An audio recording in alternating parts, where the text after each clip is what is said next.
ওকে, তো আগে স্টুডেন্টস, আগের দিন আমরা জেনেছিলাম যে ভৌত রাশি কাকে বলে, কতগুলো ভৌত রাশি সম্পর্কে জেনেছিলাম এবং তাদের ইউনিট জেনেছিলাম, তাই তো?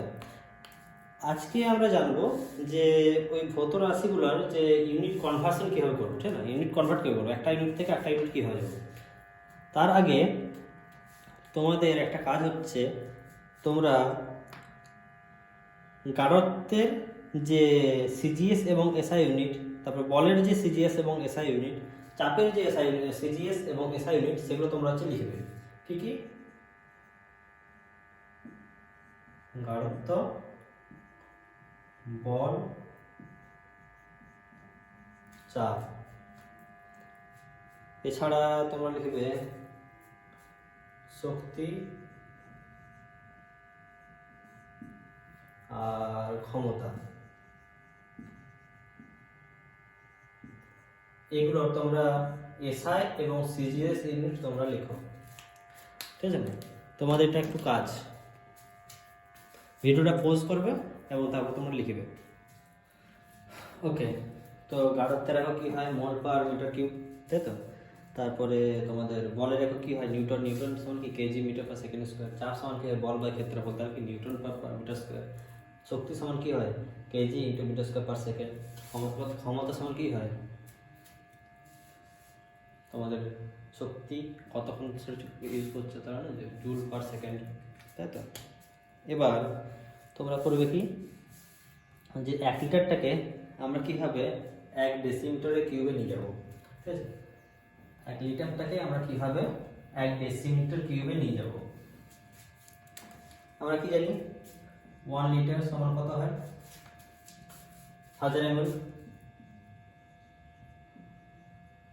1000 ml মানে কি? 1000 ml মানে হচ্ছে 1000 centimetre cube, because 1 ml equal to 1 semi cube সমান 1 ডিসিএম, ডেসিমিটার কিউব। তাহলে কি হচ্ছে যে 1 litre equal to 1 decimetre cube. Okay, চলো এবার আমরা যে সিজিএস এবং এসআই এককে যেসব আমরা উপসর্গগুলো ইউজ করি, যেরকম deca, hecto, kilo, mega, giga, etcetera etcetera, এইসবের আমরা কি করব, যে ইউনিটে কীভাবে চেঞ্জ হয়ে যায়, ঠিক আছে না? ফার্স্টে কি আসছে? ডেকা। যখন আমরা ধীরে ধীরে পরের দিকে যাই। ওকে, এবার আমরা করবো কি না, এই যে এগুলো যেগুলো দেখছো, ডেকা, হেক্টো, কিলো, মেগা, গিগা, টেরা, প্যারা, এক্সা, জেপ্টা, ইয়েপ্টা, আবার ওদিকে ডেসি, সেন্টি, মিলি, মাইক্রো, ন্যানো, পিকো, ফেমটো, ওয়েক্টো, জেপ্টো, ইয়ট্টো, ঠিক আছে? এগুলো কি?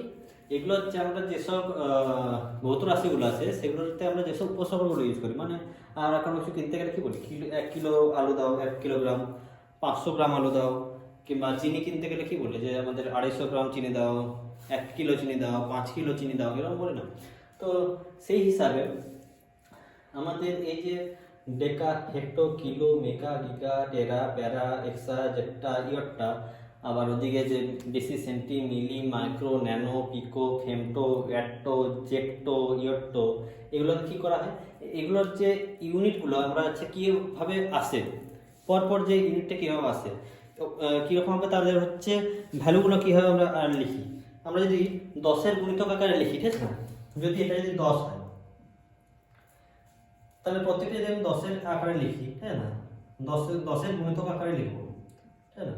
প্রত্যেকটাকে আমরা 10-এর গুণিতক আকারে লিখবো। এটা কি হলো? 3, 4, 5, 6, 7, 8, 9, 10, 8, 9, 10। প্রত্যেকটাকে আমরা 10-এর গুণিতক আকারে লিখলে কিরকম আসবে? প্রথমে এটা যদি 1 হয়, তারপরে 2, তারপরে 3, তারপরে 6, তারপরটা এই 6-এর 6-এর সাথে 3 যোগ করলে 9, 9-এর সাথে 3 যোগ করলে 12, 12-এর সাথে 3 যোগ করলে 15, 15-এর সাথে 3 যোগ করলে 18, 18-এর সাথে 3 যোগ করলে 21, 21-এর সাথে 3 যোগ করলে 24। এই রকম আকারে যাবে। বুঝতে পারলে কি বলতে চাইছি? বলতে চাইছি যে এটা হচ্ছে একটা শর্ট ট্রিক, তোমরা হচ্ছে জেনে রাখো। শর্ট ট্রিকও বলতে পারো, তোমাদের খুশি, তোমাদের মনে রাখার সুবিধা হবে। যে তোমাদের প্রথমে 1 2 3 লিখলে, তারপরে 3 এর গুণিতক হারে লিখে দেবে। 3 2 গুণে 6, 3 3 9, 3 4 12, 3 5 15, 3 6 18, 3 7 21, 3 9 3 9 না 3 8 24, ঠিক না? 3 9 হচ্ছে 27। তো সে 3 এর যে নামটা সেরকম করে তোমরা পড়ে যাবে। সেই হিসাবে গেলে তোমাদের দেখো প্রথমে 1 2 3, তারপর 3 এর গুণিতক, ঠিক আছে? এদিকে যখন যাবো এদিকটাও আমাদের সেম ভাবে যাবে, তবে ওটা কি হবে মাইনাস। কারণ আমরা এদিকে যখন এদিকে যত যাচ্ছি, এটা কি মিলি সেন্টি ডেসি সেন্টি মিলি হবে, যখন যাচ্ছি তখন এটা কি ছোট হয়ে যাচ্ছে, এটা কি হচ্ছে বড় হয়ে যাচ্ছে। তার জন্য কি এটা হচ্ছে প্লাস পাওয়ারে ছিল, এটা কি মাইনাস পাওয়ারে যাবে, তাই না? কেমন যাবে 10 to the minus 1, 10 to the power minus 2, 10 to the power minus 3, তারপরে কি হবে 10 এর যে গুণিতক, মানে কি সরি 3 এর যে গুণিতক, তাই না? কি আসছে মাইক্রো ক্ষেত্রে 10 to the power minus 6, ন্যানোর ক্ষেত্রে 10 to the power minus 9, পিকোর ক্ষেত্রে 10 to the power minus 12, ফেমটোর ক্ষেত্রে 10 to the power minus 15, অ্যাটোর ক্ষেত্রে 10 to the power minus 18, জেপ্টোর ক্ষেত্রে 10 to the power minus 21, ইয়েটোর ক্ষেত্রে 10 to the power minus 24। ওকে, এরকম ভাবে আমরা যে ইউনিট কনভার্সন গুলো যেগুলো হয় সেগুলো আমরা করতে পারবো। প্রথম তিনটে 1 2 3, তারপরে কি 3 এর গুণিতক গুলো, ঠিক আছে না? 6 9 12 15 18 21 24, ঠিক আছে না? এরকম ভাবে আমরা হচ্ছে করতে পারবো যে ইউনিট চেঞ্জগুলো, ঠিক আছে না? এবার আমাদের এই যে বিভিন্ন রকম যে ছোট ছোট জিনিস আছে, যেরকম আমরা অনেক ছোট ছোট যে জিনিসগুলো থাকে, যেরকম একটা যে কোনো ডিস্টেন্স, একটা খুবই ছোট ডিস্টেন্স, আমরা কি করি আলফা বিটা গামা, একটা হচ্ছে কম্পাঙ্ককে আমরা কি করি মাইক্রো ন্যানো, এরকমভাবে হচ্ছে আমরা বোঝাই। তো সেখানে যেসব গ্রিক শব্দর অক্ষরগুলো আমরা ইউজ করি সেইগুলো হচ্ছে আমরা দেখবো, তাই না? তার আগে আমরা দেখি কি না, আমরা এই যে ডেকাগুলো কি লেখা হয়, ডিএ লেখা হয়, হেক্টরে কি এইচ লেখা হয়, কেটাকে কে লেখা হয়, এগুলো কি স্মল এ, তারপর মেগা গিগা টেরা প্যারা এক্সা জেপ্টা ইয়ট্টা, এগুলো সব কি হবে তাদের নামের যে বড় অক্ষরটা আছে সেই বড় অক্ষর অনুযায়ী আমরা লেখা হয়, ঠিক আছে না? আবার ডেসি সেন্টি মিলি এদের ক্ষেত্রে আবার কি ডি সি এম, তারপর মাইক্রোটা কি মিউ আকারে লেখা হয়, তারপর ন্যানো পিকো ফেমটো অ্যাট্টো জেপ্টো ইয়ট্টো, এগুলো সব কি আবার তাদের যে স্মল লেটার আকারে লেখা হয়, তাই না? ওকে, চলো এবার আমরা কোথায় যাব? এবার আমরা যাব হচ্ছে যে গ্রিক অক্ষরগুলো, যে গ্রিক অক্ষরগুলো আমরা হচ্ছে ইউজ করি বিভিন্ন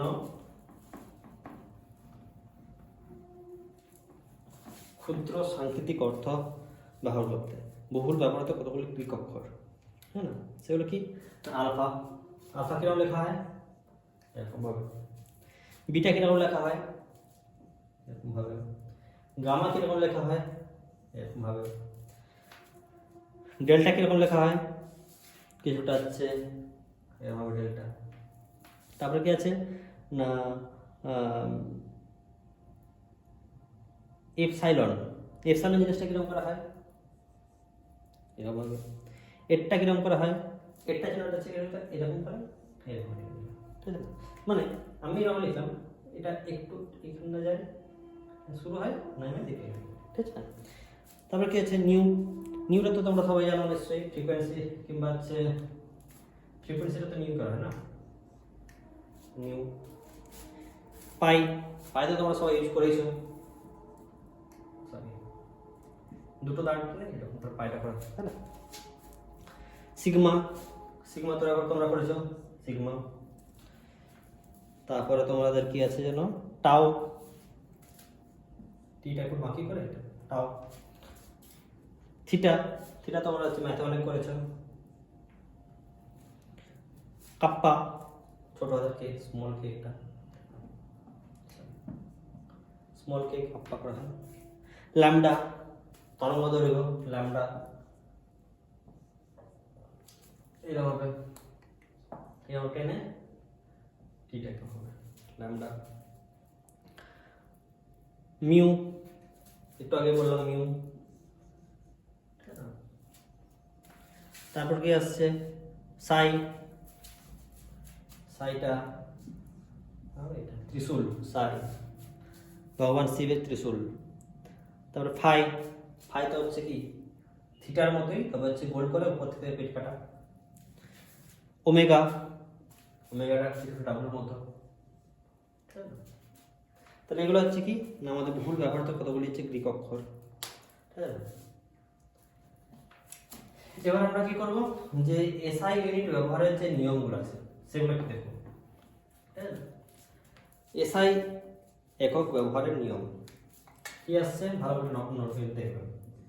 এসআই একক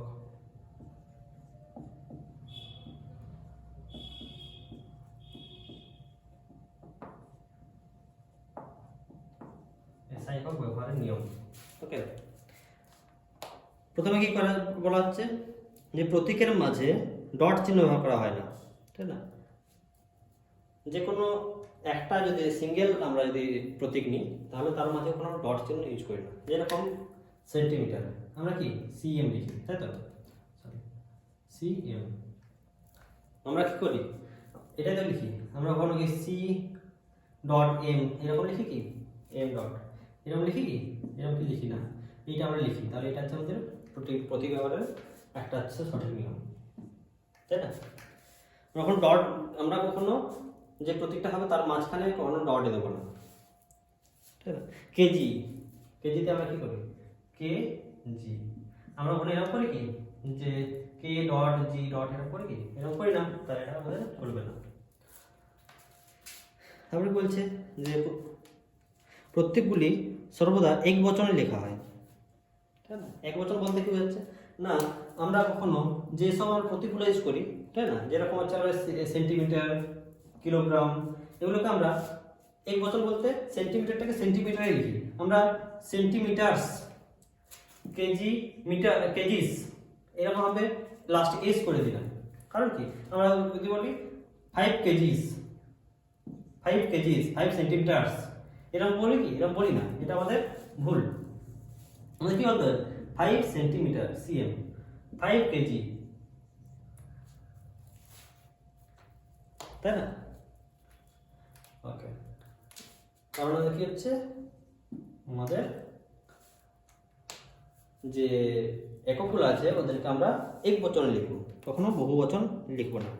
আচ্ছা, এরপর কি আছে যে হচ্ছে বিজ্ঞানীদের যে নাম, তাই না, বিভিন্ন যে বিজ্ঞানীদের নামের যেসব এগুলো আছে, যেসব ইউনিটগুলো আছে তাদেরকে আমরা সবসময় বড় অক্ষরে লিখবো, কারণ তাদেরকে সম্মান দেওয়ার জন্য আমরা বড় অক্ষরে লিখবো।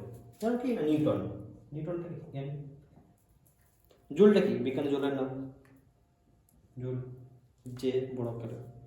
বিজ্ঞানী পাস্কালের নাম অনুযায়ী পিএম, আম্পায়ার এ বড় অক্ষরে এরকম লিখবো। কিন্তু যেগুলো হচ্ছে আমাদের বিজ্ঞানীদের নামে নেই যেসব প্রতীকগুলো তাদেরকে আমি ছোট হাতের লিখবো, তাই না, ছোট অক্ষরে লিখবো। যেমন কি মিটার এম, কেজি কেজি, তাই না, মিলি এম এম, মিলিমিটার যদি আমি বলি, তাই না। ওকে, চলো তারপরে কি আসছে না, উষ্ণতার কেলভিন স্কেল ব্যবহারের ক্ষেত্রে ডিগ্রি চিহ্ন দিতে হয় না, তাই না। আমরা যখন উষ্ণতার পরম স্কেল ইউজ করি কিংবা হচ্ছে যে কেলভিন স্কেল ইউজ করি তখন আমাদের কি করা হয়, আমাদের শুধুমাত্র কে লিখে দিই, তাই না। ধরো 373 কে মানে কত ডিগ্রি সেলসিয়াস জানো, 100 ডিগ্রি সেলসিয়াস, তাই না। তাহলে আমাদের যখন আমরা ডিগ্রি সেলসিয়াস কিংবা ডিগ্রি ফারেনহাইট লিখবো তখনই আমরা হচ্ছে নাম্বারের পরে ডিগ্রি চিহ্ন দেবো, কিন্তু আমাদের যখন কেলভিন স্কেল দেবো তখন আমাদের ডিগ্রি চিহ্ন দেওয়ার কোনো প্রয়োজন নেই। ওকে, এবার কি আসছে না, একাধিক প্রতীকের গুণ বোঝাতে আমরা মাঝখানে ডট চিহ্ন ইউজ করব।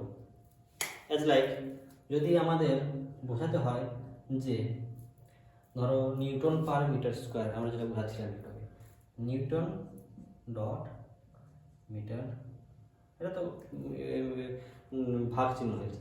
ভাগ চিহ্ন হলে আমরা কি করবো, আগে ভাগটা চালু করে দিই। ভাগ চিহ্ন হলে আমরা এই সিম্বলটা ইউজ করবো, নিউটন পার মিটার স্কোয়ার, অথবা এটাকে আমরা কি করতে পারি, Newton dot metre to the power -2। Mathematical rule অনুযায়ী যে 1/a equal to a to the power -1, তাহলে আমরা এটা করতে পারি, তাই না? আবার এটা তাহলে কি হলো, গুণের জন্য এরকম করব, ভাগের জন্য এরকম ভাবে দেখাবো, ভাগে আমরা ডট দিয়ে দেখাবো আমরা গুণের জন্য, ভাগের জন্য আমরা এটা সেমিকোলন দিয়ে, বা এটা কি বলবো, এটা যা সেটা বলে, তো এই চিহ্ন দিয়ে আমরা বোঝাবো, ঠিক আছে? এবার আমরা কি করবো না, বিভিন্ন রকম একক থেকে বিভিন্ন রকম এককে কনভার্ট করবো। তাহলে এসআই একক ব্যবহারের আবার রিভিউ করে নিই যে এসআই একক ব্যবহারের নিয়মগুলো। প্রথমে কি বললাম যে যখন আমরা একটাই একক ব্যবহার করছি তখন তাদের মাঝখানে কোনো আমরা ডট চিহ্ন ইউজ করবো না, যেমন সেন্টিমিটার সিএম লেখা হয়, সি ডট এম ডট লেখা হয়। আচ্ছা, সেকেন্ড পয়েন্ট কি বললাম না, হচ্ছে ইউনিটগুলোকে আমরা হচ্ছে এক বচন ইউজ করবো, বহু বচন ইউজ করবো না। অ্যাজ লাইক সেন্টিমিটারকে সিএম, কখনো আমরা সিএমএস লিখবো না, কেজিটাকে কেজিস লিখবো না, কেজি লিখবো খালি। বিজ্ঞানীতে নাম অনুযায়ী যেগুলো থাকে সেগুলো শুধুমাত্র বড় অক্ষরে লিখতে হবে আমাদের, ঠিক আছে না? আর যেগুলো বিজ্ঞানীতে নামে নেই সেগুলোকে আমাদের স্মল লেটারে লিখতে হবে। কেলভিন ব্যবহার করার সময় আমাদের কেলভিনের আগে কোনো ডিগ্রি চিহ্ন হবে না। আর যে গুণ বোঝাতে আমরা কি কোনো বহুল অনেকগুলো যখন আছে তখন সেগুলো গুণ বোঝাতে আমরা মাঝখানে ডট ইউজ করবো, ভাগ বোঝাতে আমরা এইচ ডট ইউজ করবো। এগুলো হচ্ছে আমাদের এসআই একক ব্যবহারের নিয়ম, ঠিক আছে? চলো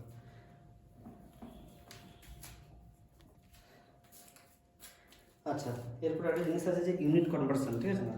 যেটাতে কি বলে ইউনিট কনভার্সন বলতে বোঝায় যে একটা একক থেকে আমরা অন্য এককে কিভাবে কনভার্ট করবো, ঠিক আছে? আচ্ছা, লাইক তোমাদেরকে যদি বলে যে মিটারে আছে, তোমরা কি করে কিলোমিটার নিয়ে যাবে, কিংবা ধরো হচ্ছে লিটারে আছে, সেটাকে আমরা কীভাবে মিটার কিউবে আনবো, ঠিক আছে না? তো সেসব করার জন্য তোমাদেরকে তো একটু আগেই বলেছিলাম যে কীভাবে লিটার থেকে মিটার কিউবে নিয়ে যাবো, ঠিক আছে না? আচ্ছা, এছাড়া আমরা কি জানি যে 1 ইঞ্চি সমান কত সেন্টিমিটার জানি আমরা? 2.54 সেন্টিমিটার। ওকে, তাহলে আমাদের সেন্টিমিটার থেকে আমাদের ইঞ্চিতে আমরা কনভার্ট করতে পারবো। এবার এরকম আমাদের ফুট থেকে কিলোমিটার, ফুট থেকে মিটার, তারপরে ফুট থেকে সেন্টিমিটার, এইসব আমাদের কনভার্সনগুলো আমরা পারবো আমরা করতে, তাই না? ওকে, এবার কি আছে দেখো, নির্ভুলতা, ঠিক আছে? সব থেকে একটা ভালো জিনিস কি না, নির্ভুলতা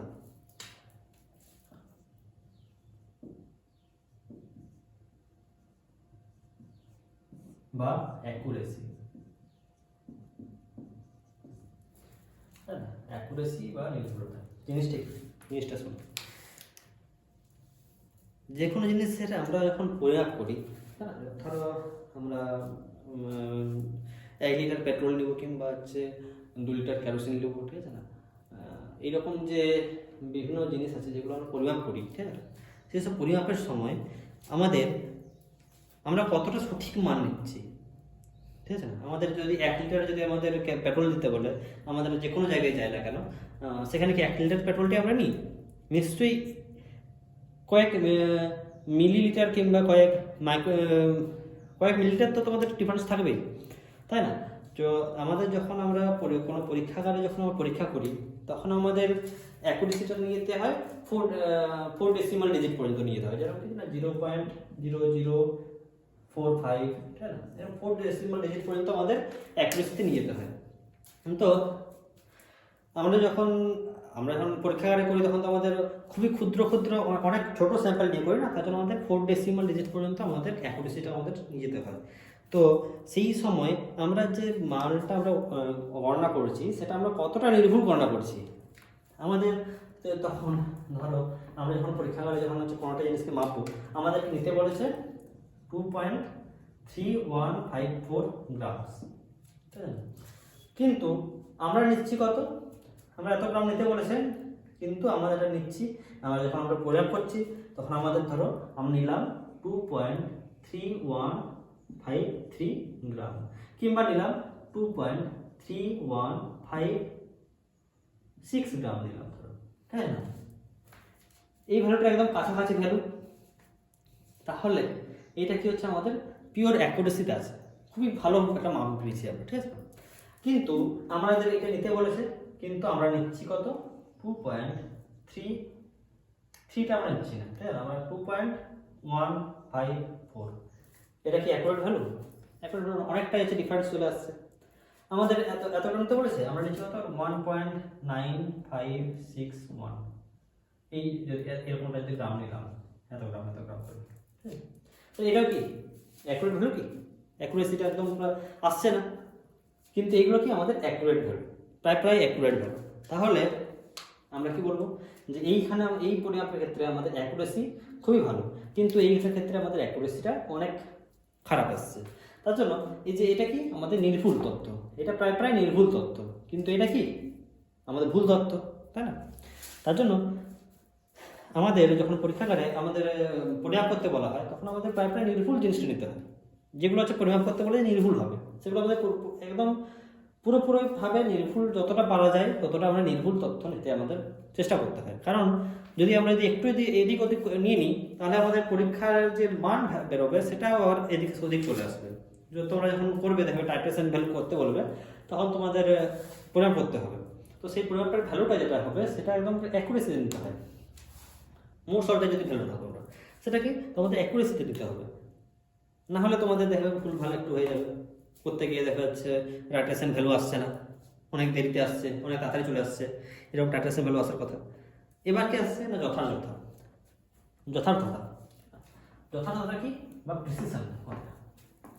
নির্ভুলতা কোথায় আমরা প্রয়োগ করবো? আমরা যখন হচ্ছে কোনো কিছু ওজন করবো, কোনো কিছুর মান নিয়ে উঠে, সেটা আমাদের নির্ভুলতা হতে হবে।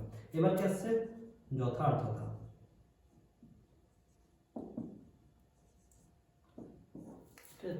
যথার্থতা বা প্রিসিশন, এটা কি জিনিস?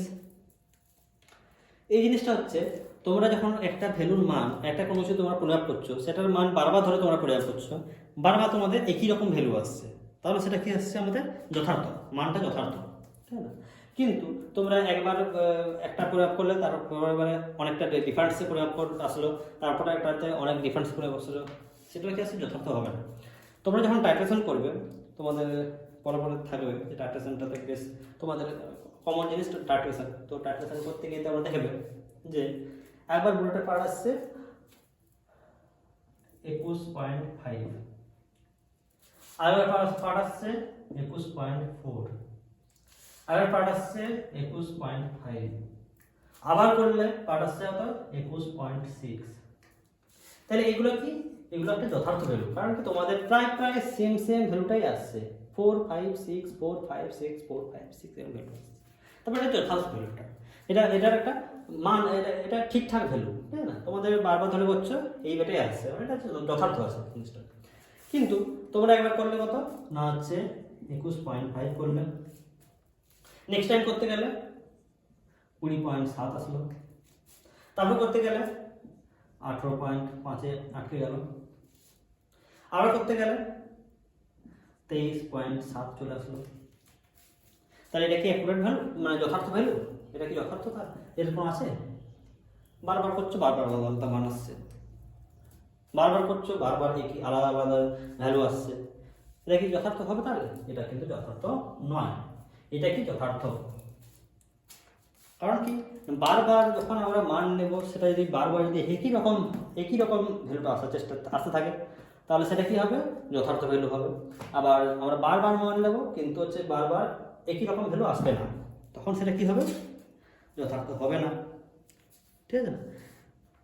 তো হচ্ছে যথার্থতা আর নির্ভুলতা, এই জিনিসটার মধ্যে তোমাদের কোনো সমস্যা লাগলে তোমরা বলতে পারবে, তোমরা মেল করো যদি তোমাদের কিছু সমস্যা লাগে। বাকি যথার্থতা কিংবা নির্ভুলতা বলতে আমরা এইটুকুই বুঝি। আচ্ছা, এবার আমরা শিখবো তাৎপর্যপূর্ণ অঙ্ক সংখ্যা বলতে আমরা কি বুঝি। তাৎপর্যপূর্ণ অঙ্ক বলতে আমরা কি বুঝি? যে অঙ্কগুলির তাৎপর্য আছে, যে অঙ্কগুলির কোনো ভ্যালু আছে, যে অঙ্কগুলি দ্বারা আমরা বলতে পারি যে এই অঙ্কগুলোর একটা একটা সংখ্যার ভিতরে এই অঙ্কগুলোর আমাদের ভ্যালু আছে, এই অঙ্কগুলোর ভ্যালু নেই। অ্যাজ লাইক তোমাদের যদি বলি যে 00501, এখানে এই সংখ্যাটা বলতে তোমরা কি বুঝবে? বুঝবে কি এটা হচ্ছে 501, তাই না? তার মানে কি এই যে এই সংখ্যাগুলোর কোনো এই দুটো শূন্যর কোনো ভ্যালু আছে? এখানে ভ্যালু নেই। তার মানে এখানে তাৎপর্যপূর্ণ অঙ্ক সংখ্যা কটা? 3টে, এইটা, এইটা আর এইটা, তাই না? এইরকম যে সমস্ত অঙ্ক সংখ্যা থাকবে সেখানে আমাদের দেখে বলতে হবে যে কোনটা তাৎপর্যপূর্ণ এবং কোনটা তাৎপর্যপূর্ণ নয়। তাহলে তাৎপর্যপূর্ণ অঙ্ক বলতে আমরা কি বুঝি?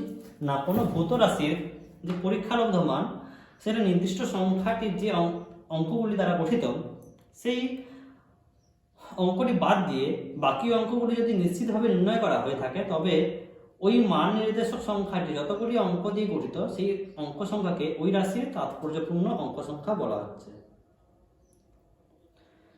মানে যদি তোমাকে বলা হয় যে একটা স্কেলে তোমরা হচ্ছে কোনো পার্ট নিচ্ছ, তাই না? এখানে ধরো হচ্ছে এরকম একটা স্কেল আছে, তো স্কেলের একটা পার্ট নিচ্ছ, এখানে 1 2 3 4 5 6 7 8 এরকম আছে।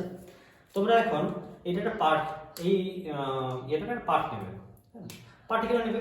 তোমরা এখানে পার্ট নিচ্ছ, এখান থেকে গেলে আস্তে আস্তে গেলে গেলে গেলে গেলে এখানে আটকে গেলে, হ্যাঁ, আবার একটা নিলে কি এখানে গেলে গেলে এখানে আটকে গেলে। তো এইটা এইটা এইটা কত? 5-এর থেকে বেশি, 6-এর থেকে কম। আবার এটা কত? উপরেরটা এটা হচ্ছে কি 7-এর থেকে বেশি, 8-এর থেকে কম।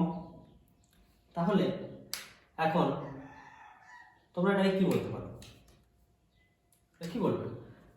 এই যে এইটাকে 5 ± 1, কারণ কি এটা 5 থেকে বেশি হতে পারে, কম তো হবে না, তাই না? তো এটা ± 1 বললে একটু ভুল হবে, ±0.1 করতে হবে। কারণ কি কতটা বেশি হচ্ছে কতটা কম হচ্ছে তোমরা তো জানো না, ±0.1। যদি এটা যদি প্রত্যেকটা আবার যদি 1 2 3 4 করে লেখা হয় তাহলে 1 2 3 3 4 করে যদি যায় তাহলে কি ±4, ঠিক আছে? একটা যেরকম আন্দাজ একটা ভ্যালু নিতে হবে, কারণ কি আমরা এর মাঝে যে কতটা কি সেটা আমরা জানি না। তাহলে এইরকম যদি ভ্যালু কিছু আসে, যেরকম যদি তোমাদের বলে যে একটা ভ্যালু দেওয়া হলো, সেটার বললো কি না তোমরা নিলে 12.4508 গ্রাম, তাই না? তো এইখানে কটা সিগনিফিকেন্ট ভ্যালু আছে? এখানে সবগুলো সিগনিফিকেন্ট ভ্যালু, কারণ কি 1 2 3 4 5 এগুলো তো প্রত্যেকটাতে তো আমাদের মান আমাদেরকে নিতে হবে, কারণ কি প্রত্যেকটারই মান আমাদের কাছে সমান গুরুত্বপূর্ণ। এবার যদি তোমাদেরকে বলে যে 12.4500 গ্রাম, তাহলে এই অঙ্কটাতে তোমাদের কটা সিগনিফিকেন্ট নাম্বার? 1 2 3 4, কারণ তোমরা এই পরের যে শূন্যগুলো এগুলো তোমরা ধরবে না, তাহলে এগুলো অটোমেটিকভাবে এখান থেকে বাদ হয়ে যাবে। তাহলে এবার আমরা দেখি যে তাৎপর্যপূর্ণ অঙ্ক সংখ্যা গণনা করার নিয়ম কি। তাহলে সিগনিফিকেন্ট ফিগার বলতে আমরা কি বুঝি, বা তাৎপর্যপূর্ণ অঙ্ক বলতে কি বুঝি? তাৎপর্যপূর্ণ অঙ্ক বলতে আমরা এই কথাই বলি যে যেসব অঙ্কগুলোর ভ্যালু আছে, একটা নাম্বারের ক্ষেত্রে একটা রাশির যে সংকেত লিখবো আমরা, কিংবা একটা রাশির যে কোনো মানটা লিখবো, সেই মানটাতে আমাদের কোন অঙ্কগুলোর ভ্যালু আছে, কোন অঙ্কগুলোর কোনো ভ্যালু নেই, ভ্যালুলেস নাম্বার আর ভ্যালুএবল নাম্বার, ঠিক আছে না? সেটা হচ্ছে তাৎপর্যপূর্ণ অঙ্ক। এবার তাৎপর্যপূর্ণ অঙ্ক সব গণনা করার নিয়মে যদি বলি তাহলে আমাকে কি বলতে হবে? ফার্স্ট যে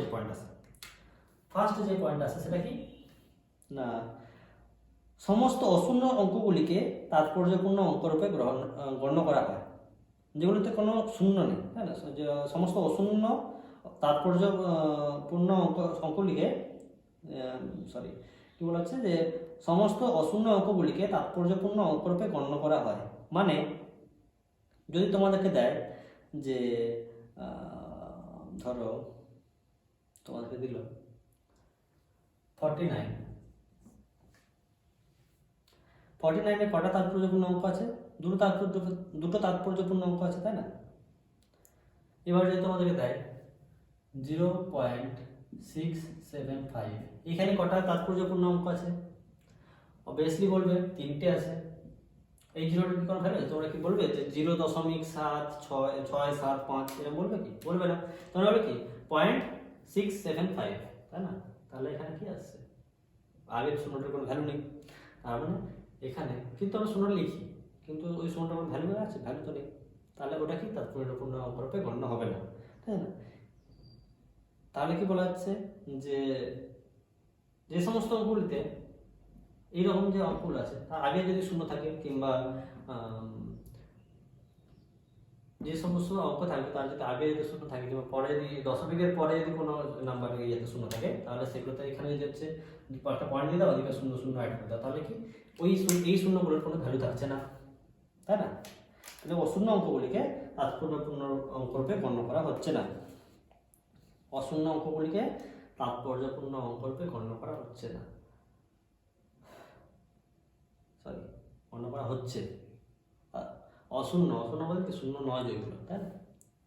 ওকে, তারপরে কি বলছে, কিন্তু এর মাঝখানে একটা হচ্ছে সমস্যা কি আসলে, যে অশূন্য অঙ্ক কিন্তু শূন্যগুলোকে তো তাৎপর্যপূর্ণ অঙ্ক রূপে গণ্য করা হবে কখন না, যখন হচ্ছে শূন্যগুলো কোনো দুটো অশূন্য নাম্বারের মাঝখানে থাকবে। অশূন্য নাম্বার বলতে ধরো 5, 1 to 9 পর্যন্ত যেসব অঙ্ক আছে সেগুলো সবকে অশূন্য নাম্বার, সেগুলো তো শূন্য নয়, তাহলে সেগুলো অশূন্য, ঠিক আছে?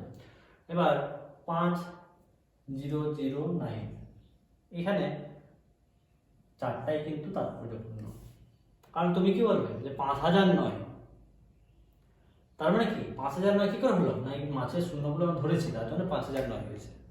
তাহলে এখানে প্রত্যেকটা নাম্বারই তাৎপর্যপূর্ণ।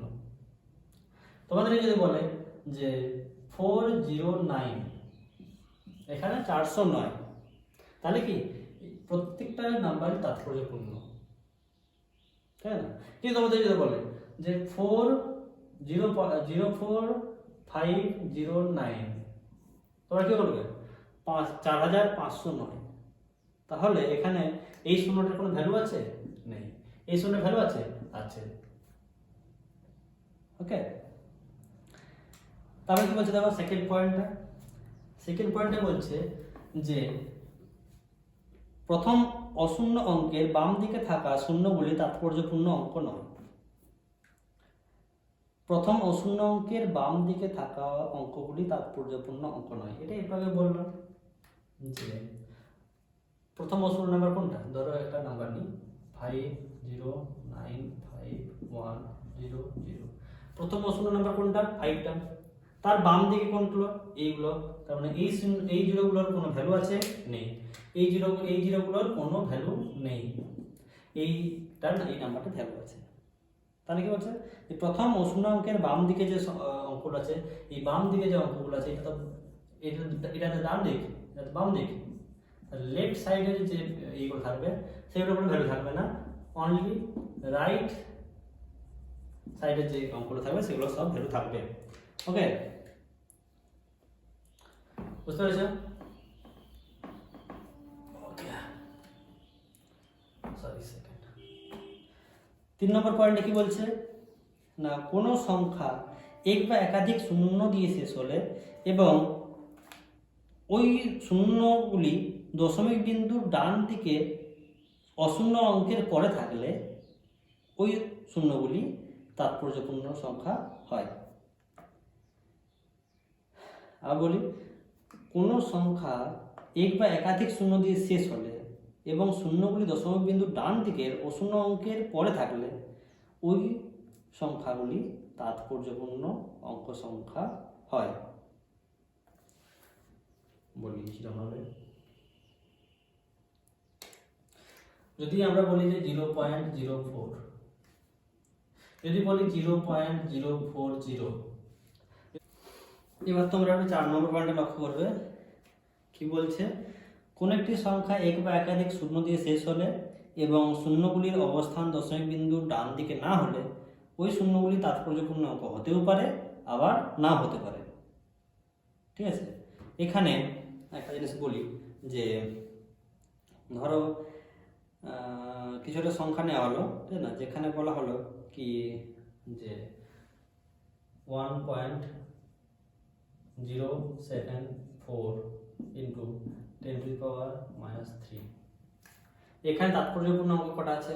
1 2 3 4টে, ঠিক আছে। এখানে 4টে তাৎপর্যপূর্ণ অঙ্ক আছে। যদি বলা হয় 1.0740 × 10⁻³ এখানেও কটা তাৎপর্যপূর্ণ অঙ্ক থাকবে? 1 2 3 4 5টা। কারণ কি এর পরে গুণ দিয়ে কিছুটা দেওয়া আছে, ঠিক আছে, একটা ভ্যালু দেওয়া আছে এর গুণ করে। কিন্তু যদি বলা হয় যে শুধুমাত্র 1.0740, তাহলে এখানে কটা তাৎপর্যপূর্ণ অঙ্ক আছে? 4টে আছে। কারণ কি এই যে এই জিরোটার কোনো আর এখানে ভ্যালু থাকছে না, ঠিক আছে না। এছাড়াও আরেকটা যে পয়েন্ট আছে সেটা কি বলছে যে বস্তু সংখ্যা সর্বদা পূর্ণ সংখ্যা হওয়ায় ওই ধরনের সংখ্যার পরে দশমিক বিন্দু দিয়ে দশমিক বিন্দু ডান দিকে যতগুলি শূন্য বসালে সংখ্যা মানটির সর্বদা অপরিবর্তিত থাকে। তাই বস্তু সংখ্যার ক্ষেত্রে তাৎপর্যপূর্ণ অঙ্ক সংখ্যা প্রায় প্রায় অসীম বললেও চলে। কারণ যদি আমি বলি যে 7টি আপেল, যদি বলি যে 7টি আপেল আছে আমাদের এখানে, একটা যে কোনো ভ্যালু নিলাম, সেখানে বললাম কি 7টি আপেল, ঠিক আছে। যদি বলি যে 7টি আপেল,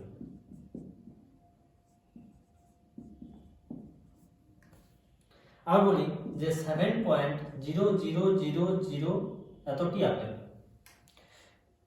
এখানে এই অঙ্কটার ক্ষেত্রে আমরা কি বলবো যে এখানে কটা তাৎপর্যপূর্ণ অঙ্ক আছে? যে দশমিক বিন্দুর পরে যারা শূন্য আছে সেটা প্রত্যেকটা কিন্তু আমাদের কি হয় না তাৎপর্যপূর্ণ অঙ্কতে গণ্য হয়। কারণ আমরা 3 নম্বর পয়েন্টে আমরা বলেছিলাম কি না কোনো সংখ্যা এক বা একাধিক শূন্যতে শেষ হলে এবং শূন্যগুলি দশমিক বিন্দু ডান দিকে ও শূন্য অঙ্কের পরে থাকলে শূন্যগুলি তাৎপর্যপূর্ণ হয়, ঠিক আছে না।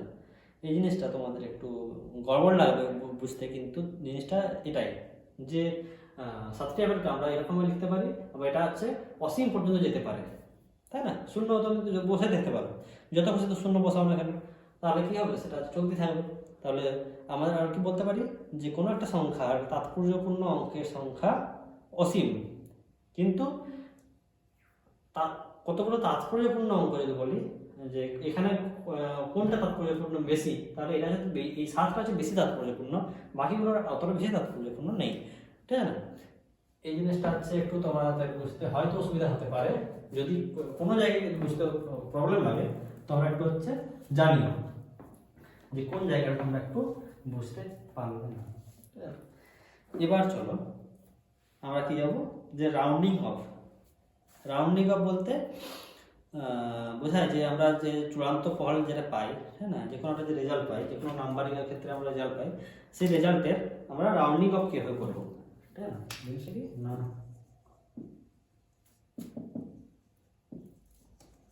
বা গড় মান, এটা কি গড় ভ্যালু আমরা ধরে নিই, তাই না, ধরে নেওয়া গড় ভ্যালু, ধরে নেওয়া গড় ভ্যালু, তাই না। কোনটা হচ্ছে আমাদের মোটামুটি একটা ভ্যালু আসতে পারে, ঠিক আছে। ধরো আমরা যখন আমরা করি যে 4 ডেসিমাল ডিজিট পর্যন্ত আমরা যখন হচ্ছে কাজ করি কোনো ভ্যালু নেই, ধরো হচ্ছে 12.4059 গ্রাম, ঠিক আছে না। এটাকে আমরা যদি বলেন যে 2 দশমিক সংখ্যা পর্যন্ত নিতে হবে, তখন আমরা কি করব 1 দশমিক সংখ্যা পর্যন্ত নিতে হবে। কি করব সেই সমস্ত জিনিসগুলোকে আমরা ধরার জন্য 1 দশমিক বলতে কি আমাদের দশমিকটা আমরা এতটা ভ্যালু নেওয়ার জন্য, এতটা ভ্যালু নেওয়ার জন্য, এতটা ভ্যালু নেওয়ার জন্য আমাদের এইরকম যখন সমস্যা আসবে তখন আমাদের কীরকমভাবে কাজ করতে হবে। দেখো কি বলছে যে গুরুত্বহীন অঙ্কটি 5 অপেক্ষা বেশি হলে, গুরুত্বহীন বলতে আমরা এখন কি বুঝি, দেখো যখন আমরা কোনো একটা ভ্যালু নিচ্ছি, ধরো হচ্ছে কি বললাম না 12.5291, ঠিক আছে। এখানে যদি বলে যে আমরা 1 দশমিক পর্যন্ত করব, মানে 12.5, এটা 5 না লিখে তুমি 6 লিখে 12.6 এতটা পর্যন্ত লিখবো, তাহলে এর পরের গুলো কি আমাদের উত্তর নেই তাহলে, তাই না। তাহলে এই যে গুরুত্বহীন যে অঙ্কটি সেটা যদি 5 অপেক্ষা যদি কম হয় তাহলে কি হবে না, যেটা আছে ওইটাই রেখে দেওয়া হবে, 12.6 হবে। যদি এটা যদি 5 অপেক্ষা বেশি হতো, তাই না, ধরো এটা হচ্ছে 7 আছে এখানে, তাহলে তখন কি করা হতো, তখন তার আগের যে সংখ্যাটা আছে সেখানে আমরা কি করতাম, +1 অ্যাড করে দিতাম। তাহলে কি এটা হচ্ছে আমাদের, তখন এই 6 থেকে 6 সাথে আমরা 1 অ্যাড করে দেবো। 5-এর থেকে যদি বেশি হয় তখন আমরা এখানে 6 সাথে 1 যোগ করে দেবো, তখন আমরা কি নেবো এখানে 7। ঠিক আছে,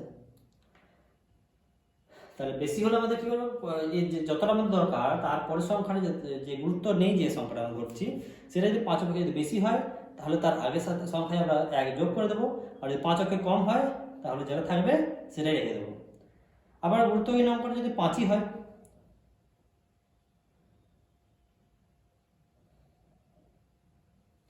গুরুত্বহীন অঙ্কটি যদি 5ই হয়, ঠিক আছে না, যদি সংখ্যাটা 5ই থাকে তাহলে কি হবে, তাহলে আমাদের দেখতে হবে এখানে যদি আমাদের 5 থাকে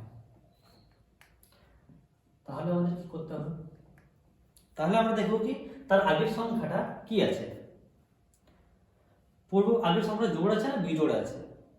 যদি জোড়ে থাকে তাহলে সে যেরকম আছে সেরকমই লিখে দেওয়া হবে। জোড়ে আছে আগের সংখ্যাটা 5 আছে, তার আগের সংখ্যা 6 আছে, তার মানে জোড় আছে, তাহলে এটা কি হবে 6ই লিখে দেওয়া হবে, ঠিক আছে, 6ই লিখে দেওয়া হবে। এবার যদি এটা 5 যদি না থাকে, সরি এটা 5ই থাক, এটা যদি আগের সংখ্যা যেটা আছে এটা যদি জোড় না হয় বিজোড় সংখ্যা হতো, যদি 7 হতো তখন কি করতাম, তখন তার আগের দিকে আমরা 1 অ্যাড করে দিতাম।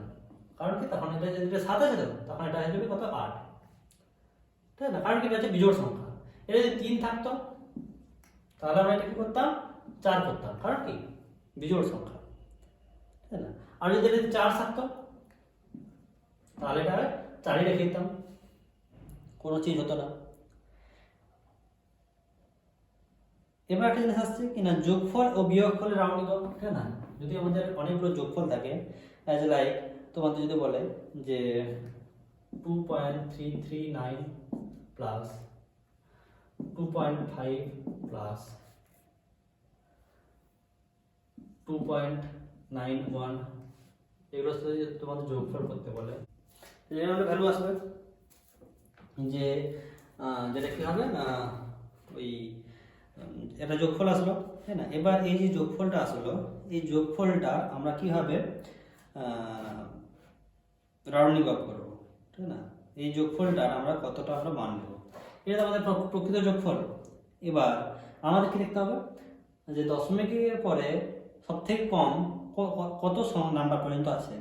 এখানে দেখো দশমিক পরে 1 নাম্বার পর্যন্ত আছে, তাহলে আমরা শুধুমাত্র 7.7টাকেই আমরা হচ্ছে কি না এই ভ্যালু হিসাবে নেব, তাই না, গ্রাহ্য যোগফল হিসাবে নেব, বাকিগুলো আমরা নেব না। কারণ কি আমাদের সবথেকে কম কোনটা আছে না 1 ডেসিমাল নাম্বার পর্যন্ত আছে, ঠিক আছে না।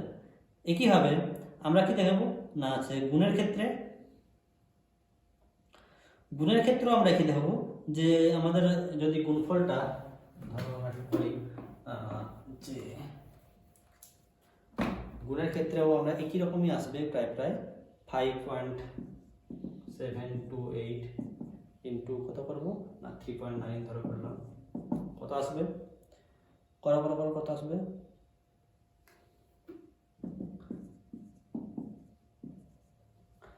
3392, ঠিক না, 22.3392। তাহলে এই যে ডেসিমাল নাম্বারটা আছে এর ক্ষেত্রে গ্রাহ্য গুণফল কোনটা আসবে, যে আমাদের মেন যে সবথেকে কত কম তাৎপর্যপূর্ণ সংখ্যা বলা কত নাম্বারটা আছে। এখানে দেখো যে দুটো নাম্বার সবথেকে তাৎপর্যপূর্ণ, সবথেকে কম তাৎপর্যপূর্ণ নাম্বার কত, 2, তাহলে এখানে এইটাই হচ্ছে আমাদের কি তাৎপর্যপূর্ণ ভ্যালু আসবে, মানে কত 2, 22, এটা হলো কি আমাদের গ্রাহ্য গুণফল, ঠিক আছে না। মানে আমাদের কি বলতে চাইছি যে আমরা তাৎপর্যপূর্ণ অঙ্ক সংখ্যা দেখবো যেখানে ওই গুণফলটার মধ্যে যে সংখ্যাগুলোকে আমরা গুণ করছি সেখানে সবথেকে কম তাৎপর্যপূর্ণ সংখ্যাওয়ালা যে নাম্বার কোনটা আছে। এখানে তাৎপর্যপূর্ণ সংখ্যা 4টা, এখানে দুটো, তাহলে আমি দুটো অঙ্ককে আমরা প্রথম দুটো অঙ্ককে তাৎপর্যপূর্ণ অঙ্ক হিসাবে আমরা গণ্য করবো বা গ্রাহ্য গুণফল হিসাবে গণ্য করবো। একই রকম ভাবে আমাদের যখন অনেক ধাপের গুণ করবো, ঠিক আছে না, অনেক বড় ধাপের গুণ করবো। ধরো হচ্ছে a into B by C into D, ঠিক আছে না, এটা যদি গুণ করি তাহলে এটা হচ্ছে ধরো এইটা ধরো গুণফল আসলো, ঠিক আছে না, এটা বড় সড়ো গুণফল আসলো। তার ক্ষেত্রে আমাদের কি করবো না, ধরো সবগুলো ডেসিমাল নাম্বার আছে, ঠিক আছে না, তাহলে যে ডেসিমাল নাম্বারটার সব থেকে কম তাৎপর্যপূর্ণ অঙ্ক থাকবে সেই প্রথম যে রেজাল্ট থাকবে তার অতগুলো নাম্বারকেই আমরা তাৎপর্যপূর্ণ অঙ্ক হিসাবে ধরবো। এজ লাইক যদি তোমাদের একটা বইতে দেখো কিংবা যদি করে দেওয়া আছে দেখো যে 83.954 ইন্টু 0.02175 বাই কত আছে 0.62 ইন্টু 4 কত আসবে 0.74 সামথিং আসবে, ঠিক আছে। তো এর মধ্যে আমরা কি দেখবো যে কোন ডেসিমাল নাম্বারটা সবথেকে কম ইয়েতে আছে, এইটা দেখা হচ্ছে সবথেকে কম ইয়েতে আছে। এখানে তাৎপর্যপূর্ণ অঙ্কের সংখ্যা দুটো, এটা তো ডেসিমাল নাম্বার না, তো এটা ডেসিমাল নাম্বার, এখানে আছে দুটো ইয়ে আছে, তার জন্য আমরা দুটো অক্ষর পর্যন্ত নিয়েছি, বেশি দূর আমরা নেব না, ঠিক আছে। ব্যাপারটা বুঝতে পেরেছো? চলো আজকে এই পর্যন্তই। যদি কিছু বুঝতে যদি অসুবিধা হয়ে থাকে তাহলে সেটা আমাকে বলো, জানিও যে কোন জায়গাটা তোমরা বুঝতে অসুবিধা হচ্ছে, সেটা তোমরা জানোই যে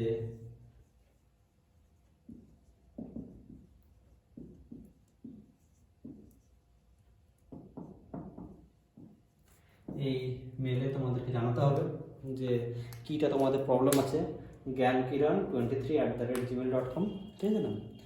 আর তোমরা তোমাদের ভিডিওটা যতজন পারো, যেরকম পারো, যতজন যাদের দরকার তাদের মধ্যে একটু শেয়ার করে দিও, তোমাদেরও সুবিধা আমারও সুবিধা, ঠিক আছে না। চলো।